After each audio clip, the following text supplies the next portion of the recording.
ETF index mutual funds నేర్చుకుని stock మార్కెట్లో రాణించాలనుకుంటున్నారా? వెంటనే ఈ నెంబర్కి కాల్ చేయండి. నమస్తే సార్. నమస్తే అండి. సార్, మనం ట్రెడిషనల్ పిఎంఎస్ మనం చూస్తూనే ఉన్నాం. అయితే ఇప్పుడు కొత్తగా మ్యూచువల్ ఫండ్లో పిఎంఎస్లు రాబోతున్నాయి. దీనివల్ల మరి ఇన్వెస్టర్స్కి ఏంటి బెనిఫిట్స్ ఏంటంటే?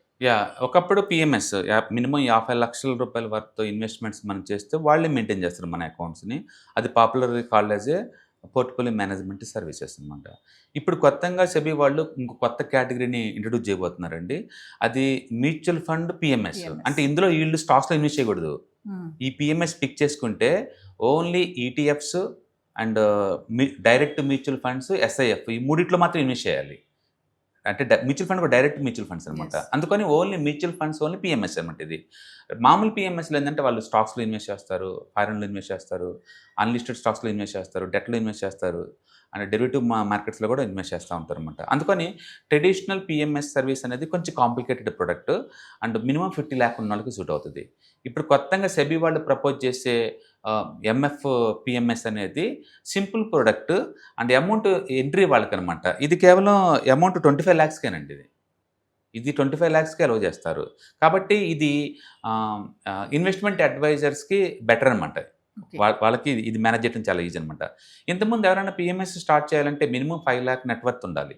అది ఎవరైతే స్టార్ట్ చేస్తున్నారో ఆ పర్సన్కి. ఈ mutual fund only PMS start చేయాలంటే 2 కోట్లు చాలండి. అంటే ఎలిజిబిలిటీ క్రైటీరియా కూడా బాగా తగ్గించారనమాట. ఇంతకుముందు పిఎంఎస్ రన్ చేయాలంటే ఒక డైలింగ్ రూమ్ సపరేట్గా ఉండాలి అండ్ క్వాలిఫికేషన్స్ కూడా లేదు. పీజీ చేసి ఉండాలి. ఆ పీజీలో కూడా ఫినాన్స్ సబ్జెక్టుగా ఉండాలి లేదా సిఎఫ్ఏ ఉండాలి అండ్ ఎక్స్పీరియన్స్ మినిమం 5 years అలా ఉండాలి. ఇప్పుడు కొత్తగా దీంట్లో ఎనీ గ్రాడ్యుయేట్, అసలు ఫినాన్స్ అవసరం లేదు, any graduate plus 2 years experience ఉండి ఎన్ఐఎస్ఎం సర్టిఫికేట్ ఉంటే చాలు ఎవరైనా లాంచ్ చేసుకోవచ్చు. సో చాలా లిబరల్గా ఓపెన్ చేస్తున్నారు. ఇంతకుముందు అయితే ఓన్లీ ఫినాన్స్ కోర్ సబ్జెక్ట్ ఉన్న వాళ్ళని అలౌ చేసేవాళ్ళు అనమాట. ఇప్పుడు ఇంకా అవసరం లేదు. రెండోది రీసెర్చ్ వర్క్ ఇంత ముందులా టూ మచ్ చేయాల్సిన పని లేదు. ఎందుకంటే మీరు స్టాక్స్ని ఏమి అడ్వైజ్ చేయట్లేదు ఇక్కడ. Only direct mutual funds, ETFs, SIFA. కాబట్టి ఇంత ముందంత టూ మచ్ ఇన్సెంటివ్ రీసెర్చ్ చేయాల్సిన అవసరం లేదనమాట. ఇప్పుడున్న దాంట్లో డైలింగ్ రూమ్స్ మీకు అవసరం లేదు. 2 ఎగ్జిట్ లోడ్స్ కూడా అవసరం లేదు, చాలా లైట్ అనమాట. ఇంతకుముందు పిఎంఎస్లో అర్లీ బయటకు వెళ్ళారనుకోండి పెనాల్టీలు వేస్తారు. కాబట్టి ఇంతకుముందు ప్రొడక్ట్తో పోల్చుకుంటే ఇది అమౌంట్ వైజ్ తక్కువ 25 lakhs. నెట్వర్త్ కూడా ఇంతకుముందు 5 crore ఉంటే ఇప్పుడు కొత్తగా పెట్టే వాళ్ళకి 2 కోట్లు ఉంటే సరిపోద్ది. క్వాలిఫికేషన్ ఇంతకుముందు ఫినాన్స్ కంపల్సరీ, ఇప్పుడు ఎనీ గ్రాడ్యుయేట్ బీయింగ్ చేసుకోవచ్చు 2 years ఎక్స్పీరియన్స్ ఉండి ఎన్ఐఎస్ఎం సర్టిఫికేట్ ఉంటే. అండ్ ఇది ఫీజ్ స్ట్రక్చర్ కూడా ట్రాన్స్పరెంట్గా ఉంటుంది. అండ్ రీసెర్చ్ అనలిస్ట్లో చేయాల్సిన వర్క్ ఏం లేదనమాట. అందుకని సింపుల్ ప్రొడక్ట్ అండ్ మాస్ పబ్లిక్కి అనుకూలంగా ఉన్న ప్రొడక్ట్ అనమాట. కాబట్టి ఇది బాగా పాపులర్ అయ్యే ఛాన్స్ ఉంది. అయితే ఇంకా ఇప్పుడు ఇంప్లిమెంటేషన్ అవ్వలేదు. ఈ ఆగస్ట్ మంత్ ఎండింగ్ కల్లా సెబీ వాళ్ళు ఏంటంటే ఇది పెట్టచ్చో లేదో అనేది పేపర్ రిలీజ్ చేశారు. ప్రస్తుతం డిస్కషన్ జరుగుతుంది. డెఫినెట్గా వస్తుంది ఇది. దీనివల్ల ఏంటంటే ఇప్పటికే జనరల్ పబ్లిక్కి మ్యూచువల్ ఫండ్స్ ఉన్నాయి. ఇక డైలీ 100 రూపాయలు కూడా పెట్టుకోవచ్చు. ఆ తర్వాత ఏంటంటే కొంచెం ఎక్కువ డబ్బు ఉన్న వాళ్ళ కోసం ఎస్ఐఎఫ్ స్టార్ట్ చేశారు.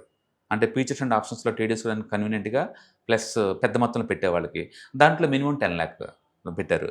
ఇప్పుడు మళ్ళీ కొత్తగా వాళ్ళ తర్వాత మళ్ళీ సెకండ్ చాయిస్ ఏంటంటే 25 lakh వర్త్ పెట్టుకునే వాళ్ళ కోసం and mutual fund only PMS. దీని తర్వాత ఏంటంటే 50 లక్షలు పెట్టుకునే వాళ్ళకి ట్రెడిషనల్గా పిఎంఎస్ ఎలాగో ఉన్నాయి. అలాగే 1 crore అండ్ అబోవ్ పెట్టే వాళ్ళకి ఏఎఫ్ ఆల్టర్నేట్ ఇన్వెస్ట్మెంట్స్ ఉన్నాయన్నమాట. కాబట్టి ఇండియాలో వెల్త్ మేనేజ్మెంట్ అనేది బాగా హీటప్ అవుతుంది. సో ట్రెడిషనల్గా ఉన్న మ్యూచువల్ ఫండ్స్ దగ్గర నుంచి ఆల్టర్నేటివ్ ఇన్వెస్ట్మెంట్ ఫండ్స్ వరకు కూడా బోల్డ్ అంత చాయిస్ వస్తుంది. దానితోటి గిఫ్ట్ సిటీ నుంచి అబ్రాడ్లో పెట్టే వాళ్ళు కూడా ఎక్కువ అవుతున్నారు. ఇతర దేశాల్లో పెట్టేవాళ్ళు ఎక్కువ అవుతున్నారు. ఎందుకంటే అబ్రాడ్ మార్కెట్స్ బాగా పర్ఫామ్ చేస్తున్నాయి కంపేర్ టు ఇండియాతో పోల్చుకుంటే. కాబట్టి ఇండియాలో ఇప్పుడు మల్టిపుల్ చాయిస్ ఉంది. ఒకప్పుడు ట్రెడిషనల్గా ఓన్లీ మ్యూచువల్ ఫండ్స్, పిఎంఎస్ ఇవే ఉండేది. ఇప్పుడు కొత్తగా అట్టగా చాలా ప్రొడక్ట్స్ వచ్చేసినాయి అనమాట. డెఫినెట్గా mutual fund only PMS service కొంచెం ఎవరైతే 25 lakh పెట్టే కెపాసిటీ ఉన్న వాళ్ళకి ఇది బాగుంటుంది. అండ్ డెఫినెట్గా పిఎంఎస్తో పోల్చుకుంటే ఇది ఆల్టర్నేటివ్. ఈ ట్రెడిషనల్ పిఎంఎస్ అనేది అసలు ఎవరికి అనుకూలంగా ఉంటుంది సార్? అంటే నేను స్టాక్స్లో ఇన్వెస్ట్ చేద్దాం అనుకుంటున్నాను. బట్ వాటి గురించి నేను రీసెర్చ్ చేసే టైం అంతా నాకు లేదు. బై సెల్ చేయడానికి టైం లేదనుకోండి. ఒక ప్రొఫెషనల్ వాళ్ళకి హైర్ చేసి వాళ్ళకి అప్ చేస్తున్నాను అనమాట మన మనీని. కాబట్టి వాళ్ళు మన అకౌంట్లో వాళ్ళు ఇన్వెస్ట్ చేస్తారు, వాళ్ళే చూసుకుంటారు మొత్తం. దానికి మనం 2 to 5% వరకు వాళ్ళు ఛార్జ్ చేస్తారు దానికి అనమాట. కాబట్టి స్టాక్ హోల్డింగ్ డైరెక్ట్గా మన అకౌంట్లో ఉంటుంది, but managed by somebody else. That is called the PMS.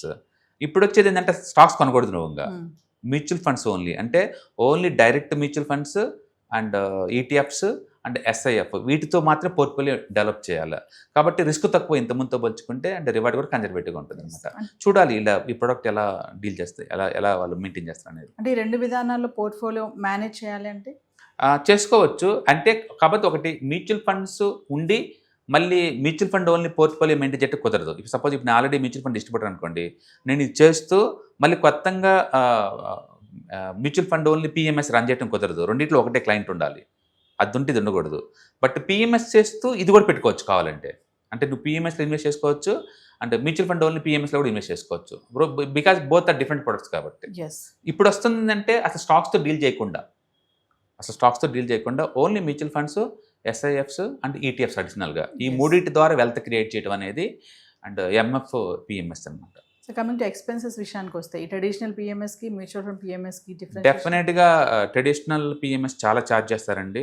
వాళ్ళు మినిమం 2% తీసుకుంటే expense ratio and hurdle rate అంటారు. అంటే మినిమం 7% ప్రాఫిట్ వచ్చింది అనుకోండి, అది దాటి మిగిలిన ప్రాఫిట్ 20% ప్రాఫిట్ షేర్ చేసుకుంటారు వాళ్ళు. అందుకని దాంట్లో ప్రాఫిట్ షేరింగ్ ఆప్షన్ ఉంటుంది. ఒకవేళ ప్రాఫిట్ నేను షేర్ చేయను అంటే 5% ఛార్జ్ చేస్తారు.